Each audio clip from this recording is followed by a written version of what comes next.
Hey everybody, welcome to the Mana Leek. I'm John as always, and we're starting to come to the end of the Core Set 2019 set reviews. We've got green to do today, and then tomorrow we'll ball up the artifacts and gold and land cards. But today we're going to take a look at all those green cards. We're going to give them a grade, but of course the discussion is more important. I really should throw that into the disclaimer at some point. It's really about the discussion of the cards. The grades are just to give a sort of framework. Pay attention to the talk about the cards and talk about the cards. Don't just give them a grade and then walk away thinking you know everything about that card. Anyway, this is a limited set review. We're focusing on sealed and draft, but let's get started with the first card, which is Blanchewood Armor. Blanchewood Armor is 2 and a green for an enchantment aura at uncommon. It says enchant creature. Enchanted creature gets +1/+1 for each forest you control. I'm not a huge fan of Blanchewood Armor. If you're at 10 forests, you can reasonably assume that this will be like a 4/4 or a 5/5 by the end of the game, and that could be good. So on a trampler, on a flyer, that would be good. But early in the game, this is going to be +1/+1, or +2/+2, and +3/+3, and I'm not playing any of those cards. In fact, we'll see a card that's better than all of those cards I just mentioned. So ultimately, I'm not super sold on Blanchewood Armor. It opens you up to such a 2-for-1 that I just am not super into this. This is the type of aura, this is the old type of aura where you're just going to get blown out way too much for me to want to play this. You're going to lose to it sometimes when your opponent hits that flyer with the Blanchewood Armor and you just can't find your bounce or your removal, but I don't think that you really should be playing this. So I'm at a D+ on Blanchewood Armor. Up next is Bristling Boar. Bristling Boar is 3 and a green for a creature boar at common. It's a 4/3, and Bristling Boar can't be blocked by more than one creature. Demanding that a 3/3 or better block and kill this is pretty nice, though it's also not the tallest of orders. Most opponents should be able to do that, even if it takes them a few turns later to actually get the creature that can do it. Still, if your opponent stumbled at all, or maybe if you're up against one of those weenie decks like red-white, this might just eat blockers left and right. And 4/3 for 4 is totally okay. It's just slightly under par with that toughness, and that of course is where the weakness of this card does come in. All in all though, I think it's a C+, and I think you'll be pretty happy to play these in basically every green deck. Up next is Centaur Courser. Centaur Courser is 2 and a green for a creature Centaur Warrior. It's a 3/3, and that's it. Centaur Courser was amazing in previous sets because it was a 3/3 for 3, which was really solid. Obviously, we've talked a bit about in this set review and the previous one in Dominaria how the vanilla test is starting to falter a little bit. A vanilla 3/3, a vanilla 2/2 is actually starting to get a little bit under rate, but I think this will still be 100% okay. I think it's a C. It's not the weak C+ that it's been in previous sets. I think it's just a solid C here. Play it, cut it, either or. Back again is Colossal Dred MA. Yes, jokes, haha, it's back again. 4 green for a creature dinosaur. It's a 6/6 with trample at common. Anyone who's angry about this being reprinted, relax. Green really always wants a creature exactly like this one. Big, but not just stupid vanilla that can't do anything. This can actually take over a game and kind of win a game for you, but it's also not hexproof or flying or unblockable or anything crazy like that. It can be dealt with.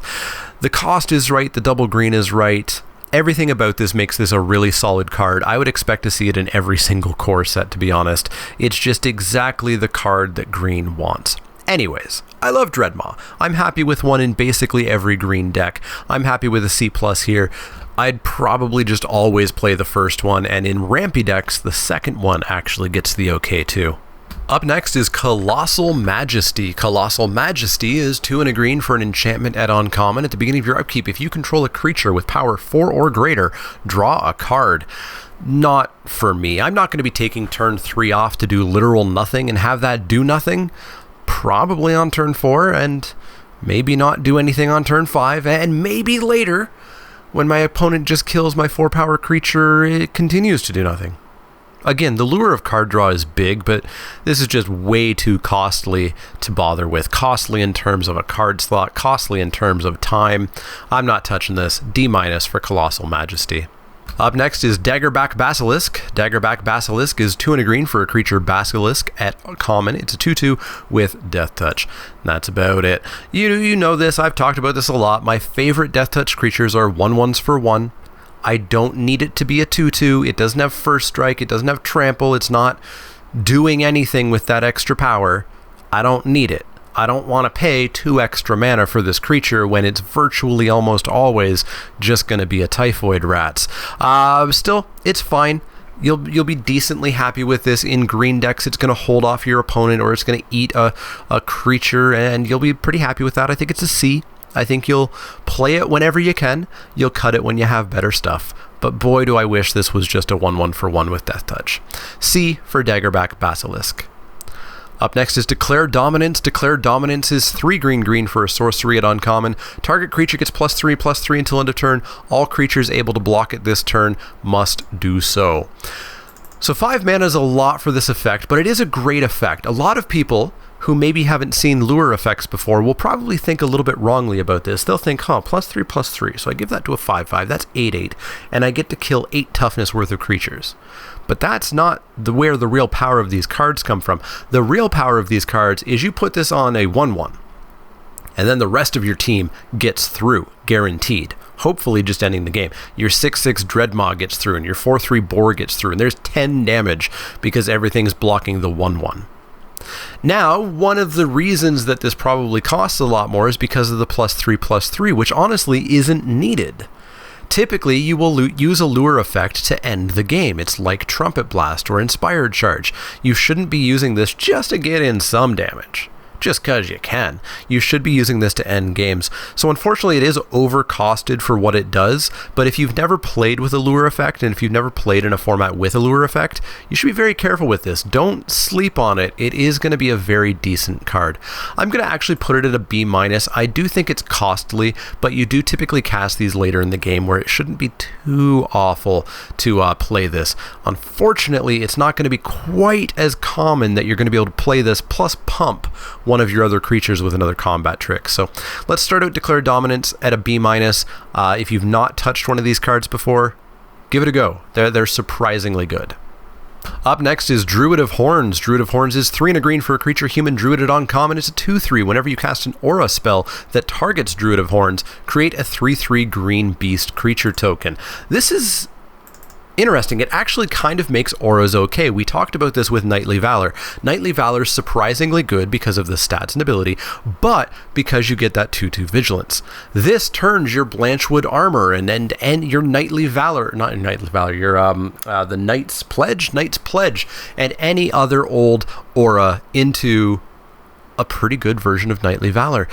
So I'm not sold on this, even though it does make auras great, because of course the big fact is your auras are still crap if you don't have this card on the battlefield already. And it's just one card. This isn't Conspiracy. You don't get to start with this card on the battlefield. So I'm actually still going to caution against going deep on this. I do think it's a C-. I think it's a bit of a trap because you are playing, and we say this a lot here, you're playing bad cards to enable this card. Those cards are still bad when you don't have this card drawn and played. So be very careful with this. I think it's a C- in the grand scheme of a match of Magic or a draft of Magic. Yes, in some games where you play it and then you draw your auras, it's going to feel great. That's just not the kind of Magic that I like to play. I like to win consistently, not amazingly sometimes. C- for Druid of Horns. Up next is Druid of the Cowl. Druid of the Cowl is 1 and a green for a creature elf druid at common. It's a 1/3. Tap it, add a mana. Well, it's not Llanowar Elves. It's much worse than Llanowar Elves. 2 mana is not 1 mana. It blocks though, but that's honestly not that big of a deal. But still, even with this being a worse Llanowar Elves, it's still totally fine. Mana dorks are good. This is your ramp. This is actually pretty decent ramp, even though we were just spoiled by Llanowar Elves. I will still take this relatively highly. I'll take it at like a B-. There are packs where, honestly, I would consider first picking this. Those are bad packs, but I would still consider first picking this. Whereas no other card we've talked about so far today would I ever consider first picking over this. Still fine. B- for Druid of the Cowl. It's the ramp we got, not the ramp we want. Up next is Dryad Greenseeker. Dryad Greenseeker is 1 and a green for a creature Dryad at uncommon. It's a 1/3. Tap it, look at the top card of your library. If it's a land card, you may reveal it and put it into your hand.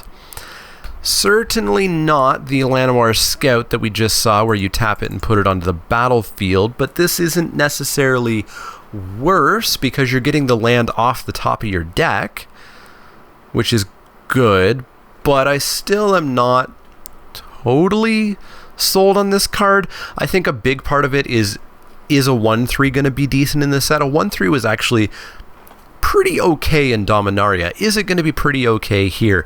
If it is, I think this is probably still fine just because it is really going to help you power through the deck. Anytime you tap this and you hit a land, it's going to feel great because the next card has a less likely chance of being a land because there's one less land in your deck now. I don't know where I want this card to be exactly. I'm going to start it at a C+. I feel like I maybe even would pick it higher if it turns out to be correct for this format, if this format's friendly for it. Otherwise, I could see it dropping quite low. So let's start with a C+ on Dryad Greenseeker and keep a very close eye on it. Up next is Elvish Clan Caller. Elvish Clan Caller is green for a creature elf druid at rare. It's a 1/1. Other elves you control get +1/+1. 4 green tap. Search your library for a card named Elvish Clan Caller. Put it onto the battlefield, then shuffle your library. But you've already played your Elvish Clan Caller. You're not getting 2 of these. Yes, somebody will somewhere and they'll say, you were wrong. Of course I'm wrong. I don't literally mean no one ever in the world is going to get 2 of these, but you probably aren't going to get 2 of these, so that's really flavor text. Really, this is just a really hard to cast 1/1 that will pump all of your other elves. All 4 of them that are in this entire set, another one of which is rare, so you're probably not going to see it. This is a bad card. In this format, this is just flat out awful. You should never play this card. Just never. I honestly don't know why they put tribal lords in the set when it wasn't supported in limited. I guess it's clearly for casual kind of jank build deck, standard whatever, but there's no tribal support really in this set. It's really just going to be kind of mini themes that you're lucky if they actually do anything in a game-to-game situation. So I've got Elvish Clan Caller at an F. I'm not touching I'm not touching it. It's bad.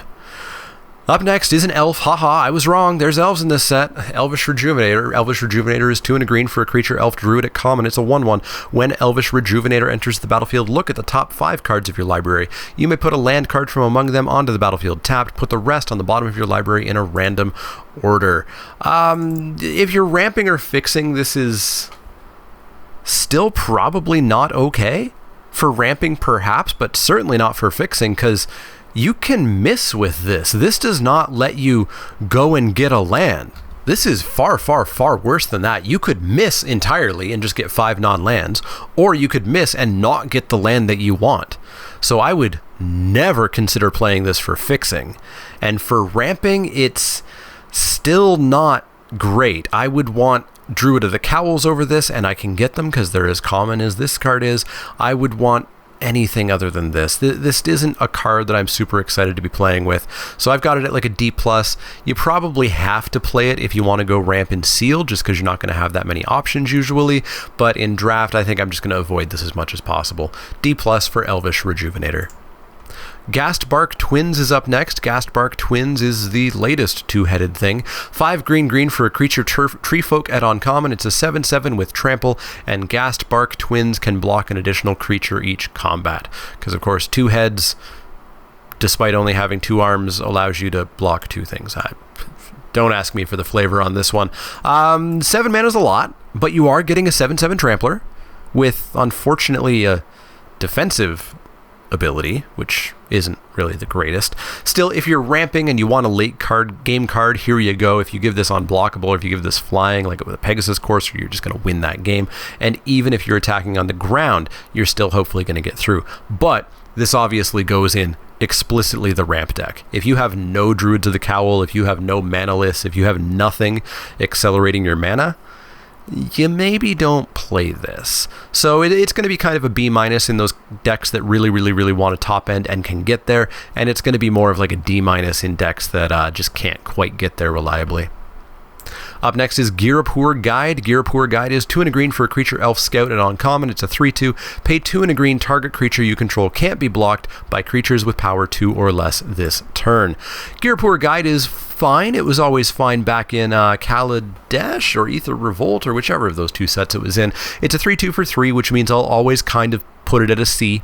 It's just fine. You'll play it when you need to, and you'll cut it when you don't need to. But the ability actually can be used to some extent. There are going to be some matchups where it just doesn't do anything. Your opponent just has 3/3s. And then this card is blanked. But then there's going to be matchups like with the White Weenie where your opponent could never block anything that's turned on by this. So it does become almost matchup dependent. I would probably, bump this up to a C+. I think I would probably play the first one in most green decks, but there are certainly some matchups where I probably side it out, and some matchups where I maybe put in a second one. That's probably less often, however. So C+ for Girapur Guide. Up next is an oldie but a goodie, Giant Spider. Giant Spider is 3 and a green for a creature spider at common. It's a 2/4 with reach. Before we had Mammoth Spider, we had Giant Spider. 25 years old is this card. It's fine. It's totally fine. It's fine in the main deck. It's even better sometimes out of the sideboard against flyers. It's a solid C+. I'm usually okay playing one of these in the main deck of green, just because green has problems with flyers usually. And this stops all the little ground creatures, and it stops most of the flyers. So C+ for Giant Spider. Happy to see it back. Gift of Paradise is up next. Gift of Paradise is 2 and a green for an enchantment aura at uncommon enchant land. When Gift of Paradise enters the battlefield, you gain 3 life. Enchanted land has tap, add 2 mana of any one color. Not really too much to say about this one. This one's very straightforward. If you are in a 2-color deck, and if you have no desire to ramp, or even mild desire to ramp and better ways of doing it, you don't play this card. If you are splashing, you play this card. And it looks like splashing is going to be probably kind of a thing. I've probably said this already, and you'll probably hear me say this again. This is a 2-color format, but like many core sets, I think it is a 2-color format where grabbing a single mana pip off-color bomb is actually going to be relevant. Don't play more than that one single off-color bomb. Don't just dive into 3 colors because you feel like it. You're going to feel sad. But splashing a Banefire? Amazing in my green-white deck or my green-black deck with a Gift of Paradise or something like that. And then in addition, something we'll see tomorrow is the extraordinarily balmy Elder Dragons, which are going to need that splash mana as well. So if you need it, this card is solid, and you should pick it up pretty high mid-pack. But if you don't need it, if you aren't splashing for something, don't let this get into your deck. So entirely dependent, like a D- to a C+.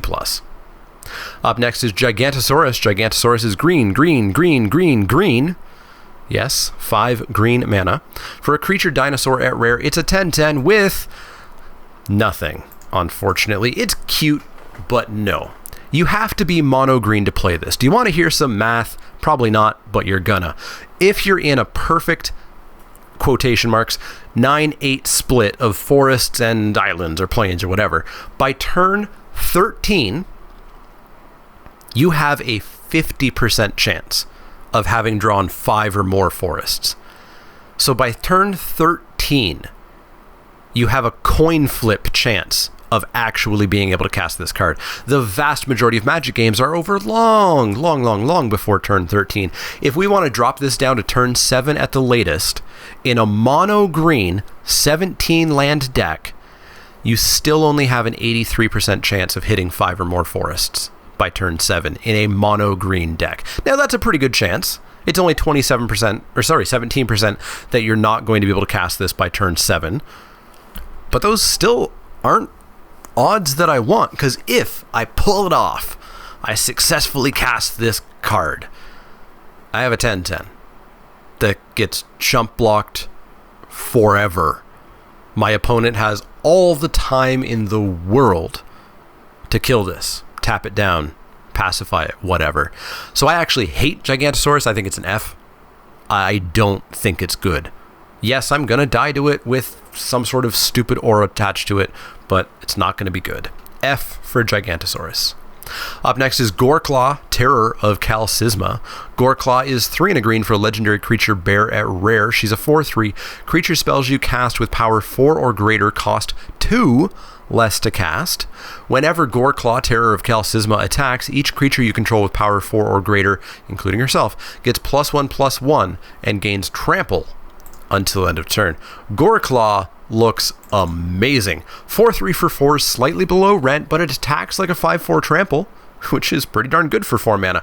Plus, if you're rampy and you're playing some big beefy creatures, making them 2 cheaper is gonna be real good. All in all, this is a hefty first pick and probably just a flat out A-, only due to it being a ground creature with 4 toughness. And 3 outside of combat, meaning this does just die to a lightning strike. It dies to a fair number of creatures. But man, that ability to drop your big creatures a couple turns early is going to be huge. I have Gor Claw at a A-. Up next is Greenwood Sentinel. Greenwood Sentinel is 1 and a green for a creature elf scout at common. It's a 2/2 with vigilance. Green doesn't get grizzly bears anymore. They gotta have something else going on. Vigilance, I talk about frequently in set reviews as being the least impactful mechanic. It's an evergreen mechanic that I'm fine having on creatures, and there's creatures where it's even actively good.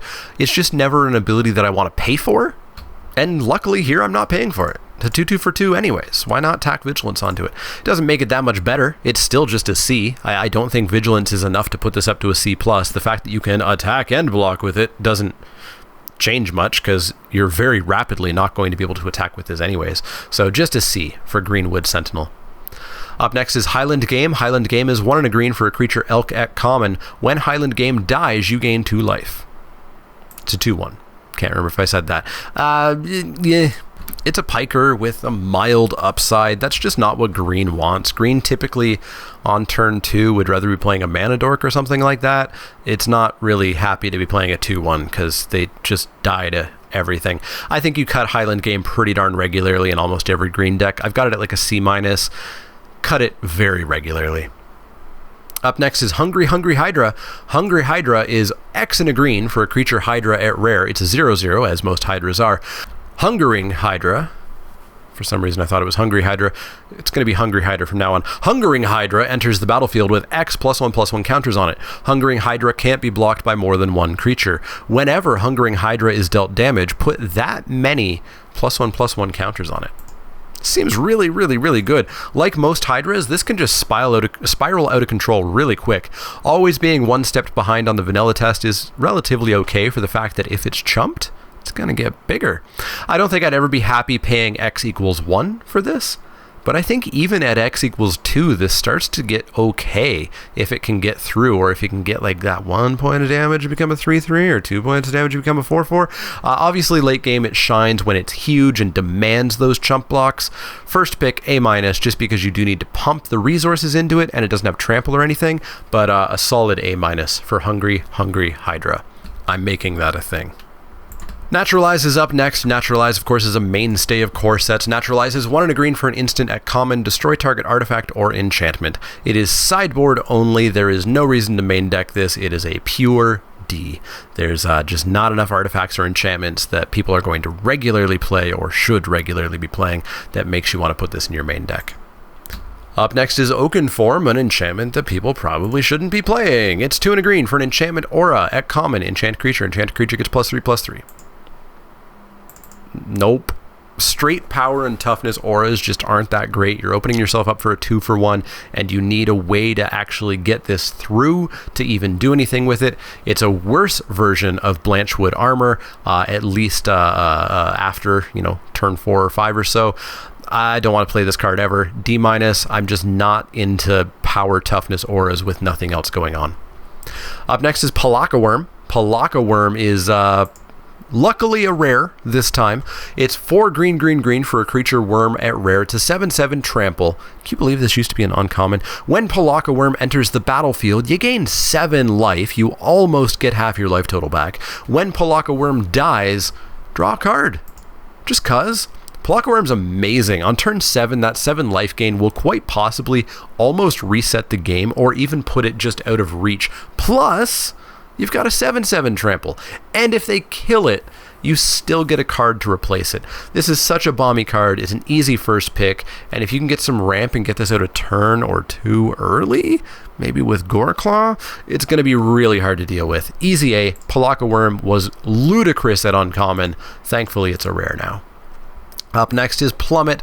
Plummet, just like Naturalize, is a pure sideboard card. 1 and a green for an instant at common, destroy target creature with flying. Yeah, there's flying. Yeah, it's really hard for green to deal with. No, you should never, ever, ever, ever be putting this into your main deck. Even with the fact that there's dragons floating around, I just don't see it. Those dragons are at rare. You don't, and more importantly, more often, mythic. You just don't know that you're actually going to be playing these. Do not put this in your main deck. When you see a need, bring it out of your sideboard deck where it's going to be a very good D+. Up next is Prodigious Growth. Prodigious Growth is 4 green, green for an enchantment aura at rare. Enchant creature. Enchanted creature gets +7/+7. It has trample. So here we go. Here we go. We have an aura that is big, and it has trample, which is that evasion that we're desperately hoping for. But boy, you're putting 6 mana into this, and if your creature gets bounced or killed, you're losing a lot of tempo and a lot of resources for this. So even with these ludicrous stats, I still don't really want to play this aura. So I'm still going to put this one at a D+. I'm just not sold on playing these power toughness auras. I'm going to lose to it. It's going to suck. Maybe I should actually play it. I definitely undervalued On Sarah's Wings. Now, On Sarah's Wings gave multiple great effects. This just gives 1 decent effect. So I am going to keep this at a D+. I could absolutely be wrong about it. I just don't think I am. And while you may get an opponent really easily in game 1 with this out of nowhere, game 2, you better bet that they're not going to fall for it again. Up next is Rabid Bite. Rabid Bite has fantastic art. It's 1 and a green for a sorcery at common. Target creature you control deals damage equal to its power to target creature you don't control. They don't fight. They just get bit. They get bited. Yeah, I love this card. It's great. It's not a fight card, and that's amazing. The fact that it's just straight dealing damage without any retaliation is great, and for only 2 mana. Obviously, it requires a creature. That's not a huge price.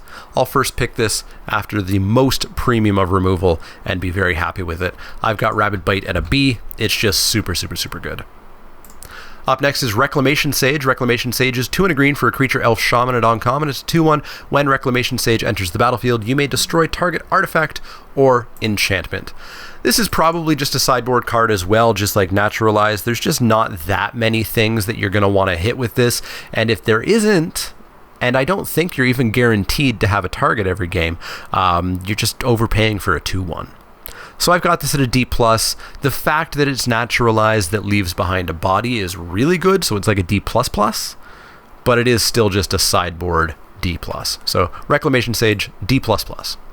Up next is Recollect. Recollect is 2 and a green for a sorcery at uncommon. Return target card from your graveyard to your hand. I never care for these cards in limited. It'll always have a target, but that target may just be garbage. It may be a bear with vigilance. I never ever buy the argument that this is a second copy of your bomb, because putting a card in your deck that's only good if you draw, play, and lose your bomb is a bad card. D- for me. I'm never touching Recollect, just like I never touched Nature's Spiral. Up next is Rock's Oracle. Rock's Oracle is 4 and a green for a creature Rhino Monk at common. It's a 4/2, and when Rock's Oracle enters the battlefield, draw a card. This is not Elvish Visionary. I don't like 4/2s for 4. I don't want a 4/2 for 5, even though it draws me a card. Just know. This dies to so many things and just looks miserable for a creature coming down on turn 5 and later. D- for me. I don't ever want to play a Rock's Oracle. Up next is a card. Root Snare is 1 and a green for an instant at common that says prevent all damage that would be dealt this turn. It's Fog, but literally worse. because it costs 2 instead of 1. I don't even know what to say. Fog was not good. There's no reason to make it worse by making it cost an extra mana. This is a solid G. It is less than an F. Never, ever play Root Snare. It doesn't do anything. For those who haven't heard the whole thing, very quickly, this does exactly one thing, which is it saves you that one turn that you need to kill your opponent. That happens like 5% of the time. 95% of the time, this card does nothing. Why are you putting it in your deck? Put good cards in your deck. Put mediocre cards in your deck. Don't put bad cards in your deck. Up next is Runic Armus. Runic Armus is 1 green for a creature dinosaur at rare. It's a 2/5 for 3. Whenever an opponent activates an ability of a creature or land that isn't a mana ability, you may draw a card. I think people are going to read this card and they're immediately going to remember that time that their opponent just kept activating that creature and how many cards could they have drawn. But I think it's so random as to when this card will do anything other than be a 2/5, that I'm not sure I want to take it very highly. It is a ludicrous blocker for 3 mana. I can't deny that. So I'll probably still play it if I have a spot in most decks, just because it's going to get me to a little bit later game and possibly just live through the late game as well. But I think the ability is going to be relevant way less than you might expect. So I'm not going to go any higher than a C+ for Runic Armus, but I do think it's a fine blocker, and you'll get some value maybe randomly. And we all know that's not kind of the card that I want to play. Up next is Scapeshift. Scapeshift is 2 green for a sorcery at Mythic, and boy, do you not want to see this card in your Mythic slot. I mean, you'll be happy that it has some value, but as far as winning that tournament, your odds have just gone down. Scapeshift.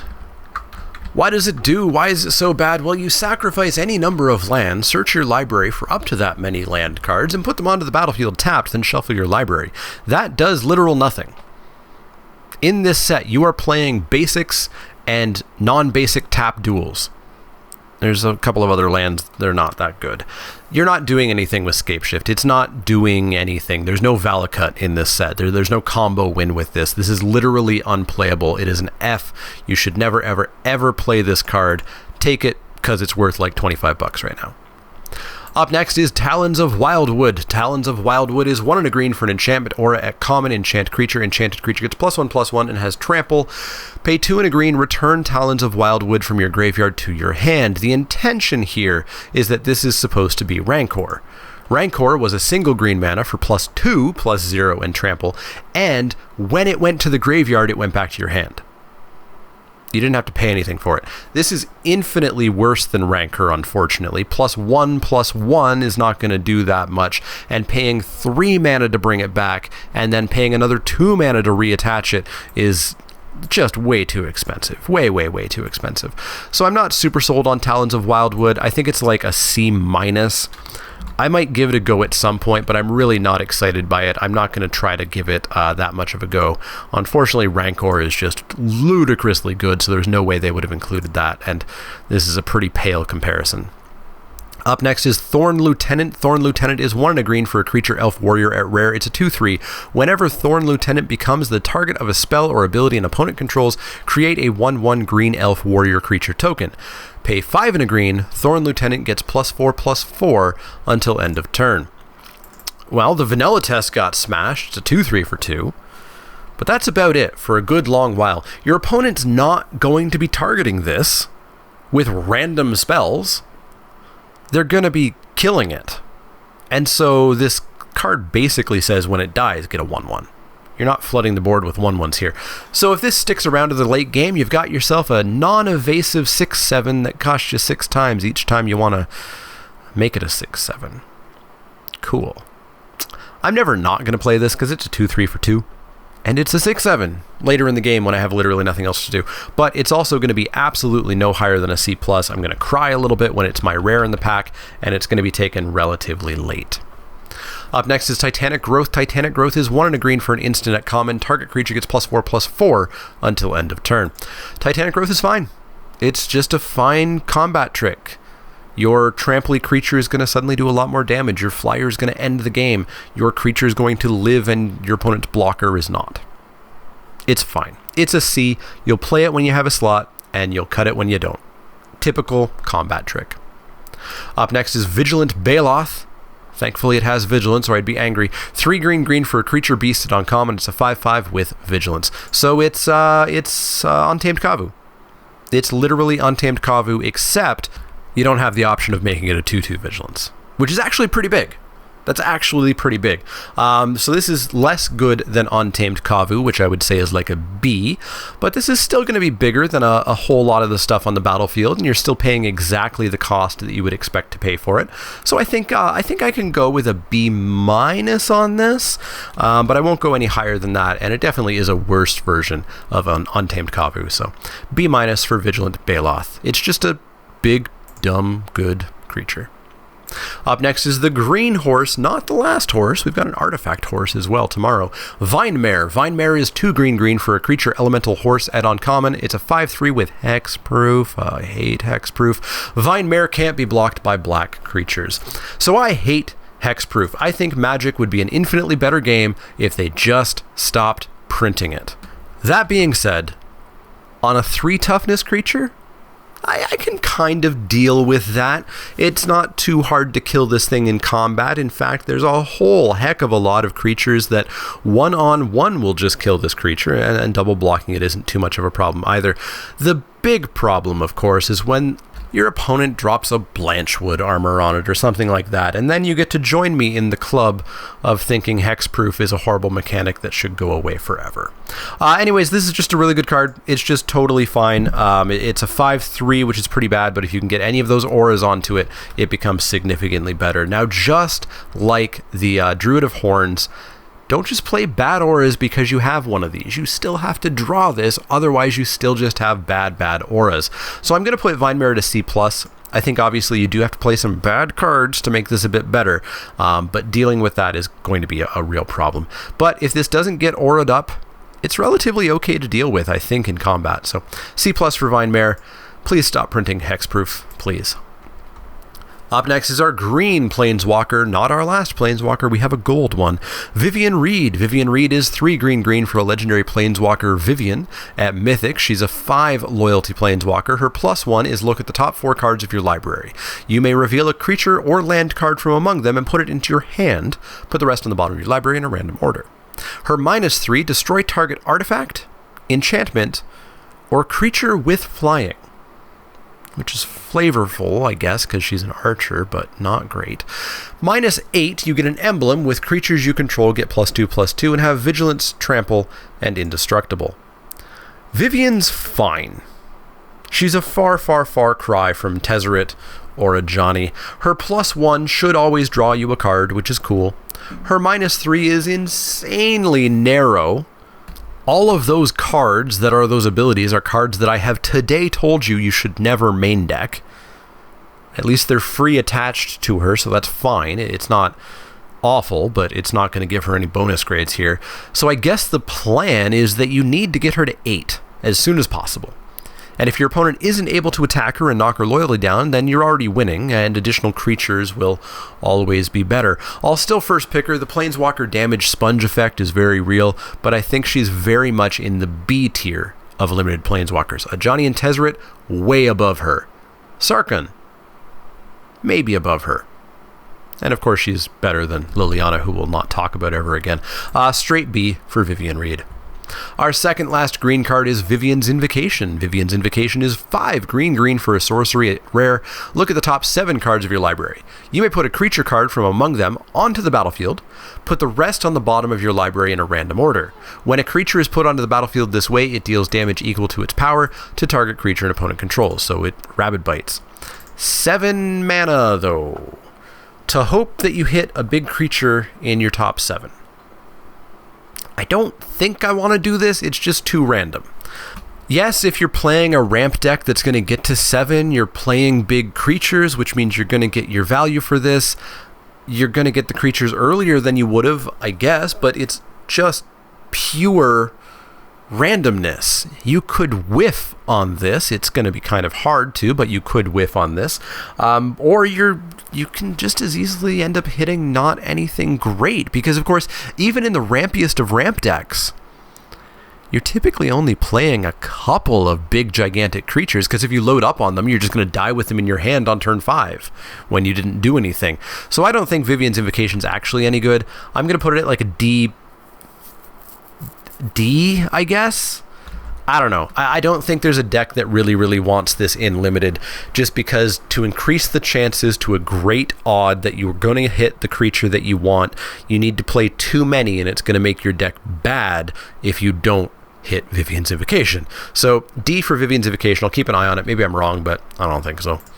Our final card for green today is Wall of Vines. Wall of Vines is a single green mana for a creature plant wall at common. It's an 0/3 defender with reach. I thought this was Wall of Roots when I first saw it, and I was way more excited. Wall of Vines is not terribly good. It's an 0/3 reach, which is not gonna live very long. This just does literal stone nothing for you other than make you feel good that you played a 1-drop. You can generally feel pretty good not playing a 1-drop though. I'm usually pretty okay with that, so I'm probably just not going to play this. Even in a deck that wants to go later game, this only stops 1-drops. There are 2-drops that just kill this, and of course there are a ton of 3-drops that murder this.